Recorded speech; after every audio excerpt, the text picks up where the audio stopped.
friends, வணக்கம். Welcome back to Happy Home Makers Kitchen. எல்லாரும் நல்லா இருக்கீங்களா?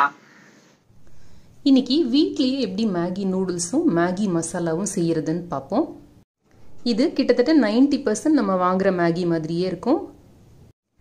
வீட்லயே செய்யறதுனால எந்த கெமிக்கல்ஸும் இருக்காது. கடையில் வாங்குறதை விட வீட்டில் செய்யறது பெட்டர். வாங்க இதை இப்போ எப்படி செய்யறதுன்னு பார்ப்போம்.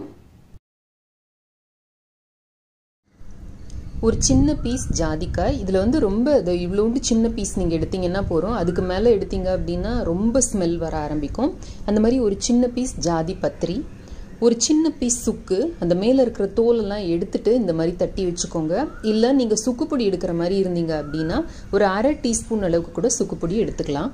2 கருப்பு ஏலக்காய், 2 பச்சை ஏலக்காய், ஒரு சின்ன பீஸ் பட்டை, ஒரு 6 இல்லை 7 மிளகு எடுத்துக்கோங்க. இது உங்கள் குழந்தையோட கார அளவுக்கு ஏற்றபடி நீங்கள் அட்ஜஸ்ட் பண்ணிக்கலாம். 2 டேபிள் ஸ்பூன் அளவுக்கு வறுத்த நிலக்கடலை, தேவையான அளவு உப்பு, 1 டீஸ்பூன் அளவுக்கு சர்க்கரை, நான் இங்கே ஆர்கானிக் சர்க்கரை எடுத்திருக்கேன். 1 டீஸ்பூன் அளவுக்கு மிளகாய்த்தூள், நான் இங்கே வந்து காஷ்மீரி மிளகாய்த்தூள் எடுத்திருக்கேன். உங்களுக்கு நல்ல காரம் வேணும் அப்படின்னா நீங்கள் நார்மல் மிளகாய்த்தூள் கூட எடுத்துக்கலாம். இல்லை காரம் ரொம்ப ஜாஸ்தியாக இருக்கிற மாதிரி இருக்குது அப்படின்னா நீங்கள் ஒரு அரை டீஸ்பூனோ 1/4 டீஸ்பூனோ உங்கள் குழந்தையோட சுவை அளவுக்கு ஏற்றபடி இது நீங்கள் அட்ஜஸ்ட் பண்ணிக்கலாம். அடுத்தது 2 டீஸ்பூன் அளவுக்கு மாங்காய்த்தூள், 2 டீஸ்பூன் அளவுக்கு சோம்புத்தூள். உங்ககிட்ட சோம்புத்தூள் இல்லை அப்படின்னா நல்ல ஒரு 1/2 டீஸ்பூன் அளவுக்கு சோம்பு எடுத்துக்கோங்க. 1 டீஸ்பூன் அளவுக்கு சீரகத்தூள், 2 சிட்டிகை அளவுக்கு வெந்தயத்தூள். இது ரொம்ப போட்டிங்கன்னா கசக்கும், அதனால் கரெக்டாக 2 சிட்டிகை அளவு போட்டால் போதும். 1/2 டீஸ்பூன் அளவுக்கு கார்ன்ஃப்ளவர் மாவு அல்லது மக்காச்சோள மாவு, 2 டீஸ்பூன் அளவுக்கு தனியாத்தூள், 1/4 டீஸ்பூன் அளவுக்கு மஞ்சள் தூள், 1 டீஸ்பூன் அளவுக்கு சிட்ரிக் ஆசிட் அல்லது லெமன் சால்ட், 2 டீஸ்பூன் அளவுக்கு தக்காளி பவுடர். இந்த தக்காளி பவுடர் ஒருவேளை உங்ககிட்ட இல்லை அப்படின்னா நான் உங்களுக்கு நூடுல்ஸில் அதுக்கான மாற்று வழி சொல்கிறேன், நீங்கள் அந்த மாதிரி செய்துக்கலாம்.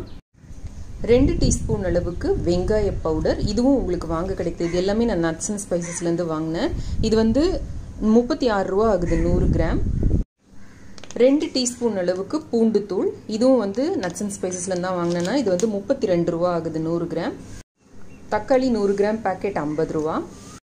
இப்போ ஒரு மிக்சி ஜார் எடுத்து உப்பு, சர்க்கரை, கடலை, இந்த பட்டை, இந்த மிளகு, இந்த மசாலா சாமான்கள் எல்லாத்தையுமே சேர்த்துப்போம். நம்ம ஜாதிக்காய் நான் இவ்வளோ சின்ன பீஸ் கட் பண்ணி எடுத்திருக்கேன், இதையும் சேர்த்துக்கிறேன். இதோட இந்த 1 டீஸ்பூன் அளவுக்கு லெமன் சால்ட்டையும் சேர்த்துக்கோங்க. இப்போ இது எல்லாத்தையும் சேர்த்து மிக்சியில் நல்லா அரைச்சிட்டு வந்துடலாம். மெயினாக நம்ம இதை மட்டும் ஏன் முதல்ல எடுக்கிறோம் அப்படின்னா உப்பு சர்க்கரையோடு சேர்த்து அரைக்கிறப்ப இதெல்லாம் நல்லா மையாக அரைஞ்சிரும். இப்போ இதோட மற்ற பொடிகள் எல்லாத்தையுமே சேர்த்துடுவோம்.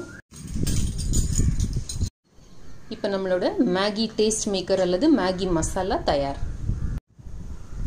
இதை ஒரு உலர்ந்த ஏர் டைட் கண்ணாடி பாட்டிலில் போட்டு வச்சுக்கோங்க. 1 மாதம் வரைக்கும் வெளியிலேயே நல்லாயிருக்கும். இதை சின்ன குவான்டிட்டியில் பண்ணிக்கிறது நல்லது, ஏன்னா இதோட வாசனை போய்டும். அதுக்கு மேலே நம்ம செய்து வச்சோம் அப்படின்னா இன்னும் எக்ஸாக்டாக உங்களுக்கு அப்படியே மேகி மசாலா மாதிரியே வேணும் அப்படின்னா 1 டேபிள் ஸ்பூன் அளவுக்கு நூடுல்ஸை எடுத்து நல்லா பொடி பண்ணிக்கோங்க. அந்த பொடியையும் இதோட மிக்ஸ் பண்ணிங்க அப்படின்னா அச்சு அசல் நமக்கு மேகி மசாலா மாதிரியே இருக்கும். இது நான் இன்னைக்கான அதை ஆட் பண்ணலை. இது நீங்கள் நூடுல்ஸ்க்கு மட்டும் இல்லை, பொரியல், வெஜிடபிள் கறி எது பண்ணீங்க வேறு எதில் வேணாலும் நீங்கள் ஃப்ளேவரிங்க்கு இதை சேர்த்துக்கலாம். ஒரு குக்கர் பேனில் 1/2 கப் அளவுக்கு தண்ணி எடுத்துக்கோங்க. இதில் தேவையான அளவு உப்பு போட்டுக்கோங்க. தண்ணி இந்த மாதிரி முத்து பதமாக கொதிக்கிறப்ப அதில் 3/4 கப் அளவுக்கு கோதுமை மாவு கலந்துக்கோங்க. 1/4 கப் அளவுக்கு மக்காச்சோள மாவு அல்லது கார்ன்ஃப்ளவர் மாவு கலந்துக்கோங்க. ரெண்டுமே வீட்டில் தயார் பண்ணலாம். அதுக்கான லிங்க் நான் வந்து உங்களுக்கு டிஸ்கிரிப்ஷன் பாக்ஸில் கொடுக்குறேன். இப்போ ஒரு கரண்டி வச்சு லைட்டாக கலந்து கொடுங்க. சும்மா அப்படி கலந்து கொடுத்துட்டு கேஸ் ஆஃப் பண்ணிவிடுங்க. மாவும் தண்ணியும் கலக்கிற அளவுக்கு லேசாக இப்படி கலந்து கொடுத்தீங்கன்னா போதும், ரொம்பலாம் கலக்க வேண்டாம். இந்த மாதிரி நல்லா கலந்துட்டு குக்கர் கேஸ் கட்டும் வெயிட்டும் போட்டு இதை மூடி வச்சுருங்க. ஒரு 5 நிமிஷத்துலேருந்து 8 நிமிஷம் வரைக்கும் வைங்க. நீங்கள் இப்படி தொட்டு பார்த்தீங்க அப்படின்னா அந்த லியூக்வார்ம் டெம்பரேச்சருக்கு வர்ற வரைக்கும் இது இப்படியே இருக்கட்டும். இந்த மாவு சூடு ஆறுறதுக்குள்ளார நம்ம இடியாப்ப தட்டில் எண்ணெய் பூசி வச்சுக்கலாம். முறுக்கு அச்சில் இந்த அச்சை போட்டுக்கோங்க. வேணும்னா நீங்கள் இந்த இடியாப்ப அச்சை கூட யூஸ் பண்ணிக்கலாம். ஸோ உங்களுக்கு எந்த அளவில் வேணுமோ அந்த அளவில் அச்சு எடுத்து போட்டுக்கோங்க. இப்போ நம்மளோட குக்கர் வந்து லியூக்வார்ம் டெம்பரேச்சருக்கு வந்திருக்கு. இப்போ இதை நல்லா கை வச்சு இதை பிசைஞ்சுக்கோங்க. உங்கள் ஊரில் ஒருவேளை தக்காளி பவுடர் கிடைக்கல அப்படின்னா, ஆனியன் பவுடர், இந்த கார்லிக் பவுடர் அதெல்லாம் கிடைக்கல அப்படின்னா, ஒரு தக்காளி, ஒரு வெங்காயம், ஒரு 1 இல்லை 2 பூண்டு பல் எடுத்துக்கோங்க.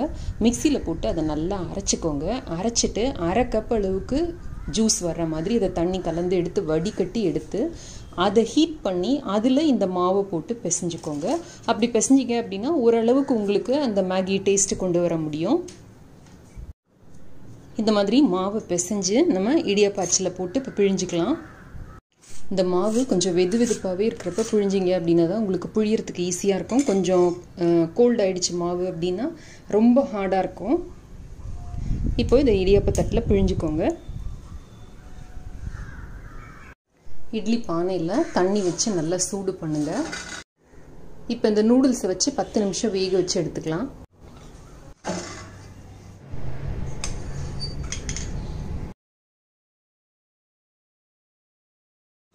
அடுப்பில் கடாய் வச்சு 1 டீஸ்பூன் அளவுக்கு எண்ணெயை நல்லா சூடு பண்ணிக்கோங்க. எண்ணெய் நல்லா சூடானோடனே அதில் ஒரு மீடியம் சைஸ் வெங்காயம் அரிஞ்சது போட்டுக்கலாம். வெங்காயம் இந்த மாதிரி நல்ல ரோஸ் கலர் ஆனோடனே இதில் தக்காளி போட்டுக்கலாம். நான் 2 சின்ன தக்காளி எடுத்திருக்கேன். ஒரு சிட்டிகை உப்பு போட்டோம்னா சீக்கிரம் நமக்கு வதங்கி கிடைக்கும். தக்காளி நல்லா கரைஞ்சதும் இதில் 1/2 கப் அளவுக்கு நறுக்கி வச்ச கேரட்டு, 1/2 கப் அளவுக்கு நறுக்கி வச்ச குடமிளகா, 1/4 கப் அளவுக்கு பட்டாணி. இது வந்து ஃப்ரீஸ் பண்ண பட்டாணி. சீசனில் நமக்கு பட்டாணி கிடைக்கிறப்ப வாங்கி நம்ம ஃப்ரீஸ் பண்ணி வச்சுக்கிட்டோம் அப்படின்னா தேவைப்படுறப்ப எடுத்துக்கலாம். அதுக்கான ரெசிபி லிங்க் நான் உங்களுக்கு டிஸ்கிரிப்ஷன் பாக்ஸில் கொடுக்குறேன். இதில் நமக்கு விருப்பமான காய்கறிகள் சேர்த்துக்கலாம். சேர்த்து இப்போ நல்லா வதக்கிக்கலாம். இதில் இப்போ நான் 1 டீஸ்பூன் அளவுக்கு நம்ம தயார் பண்ணி வச்சுருக்கிற இந்த மேகி மசாலா சேர்த்துக்கிறேன். 2 டேபிள் ஸ்பூன் அளவுக்கு தண்ணி சேர்த்து நல்லா வேக வச்சு எடுத்துக்கலாம். ஒரு மூடி போட்டு 5 நிமிஷம் வேக வச்சுக்கலாம். இப்போ 5 நிமிஷத்துக்கு மேலேயே இருக்குது. நான் நடுவில் ஒரு தடவை கிளறி விட்டேன். நம்மளோட காய் நல்லா வெந்து ரெடியாக இருக்குது. இதில் இப்போ நம்ம வேக வச்சு வச்சுருக்கிற இந்த நூடுல்ஸை சேர்த்துடலாம். மெதுவாக இதை நல்லா கலந்து கொடுங்க. இதை நல்லா கலந்து விட்டதுக்கு அப்புறமா ஒரு 1/2 டீஸ்பூன்லேருந்து 1 டீஸ்பூன் அளவுக்கு நம்ம தயார் பண்ணி வச்சுருக்கிற இந்த மேகி மசாலா பவுடர் போட்டுக்கோங்க. அப்போ தான் அந்த ஃப்ளேவர் நல்லாயிருக்கும். இதை போட்டுட்டு ஒரு பெரட்டி உடனே அடுப்பை ஆஃப் பண்ணிவிடுங்க. அப்போ அந்த வாசனை நல்லாயிருக்கும். இதில் இந்த மாதிரி கலந்து விட்டுட்டு ஆஃப் பண்ணிவிடுங்க.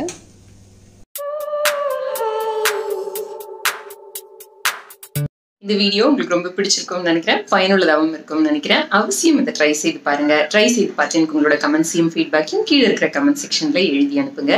இந்த வீடியோ பிடிச்சிருந்ததுன்னா லைக் பண்ணுங்க. நம்ம சேனலுக்கு சப்ஸ்கிரைப் பண்ணி ஹாப்பி ஹோம் மேக்கர் குடும்பத்தில் ஒரு அங்கத்தினராக சேர்ந்துருங்க. இணைந்திருங்கள். ஹாப்பி ஹோம் மேக்கருடன் எந்நாளும். நன்றி, வணக்கம். ஆரோக்கியமான சமையல், ஆனந்தமான வாழ்க்கை.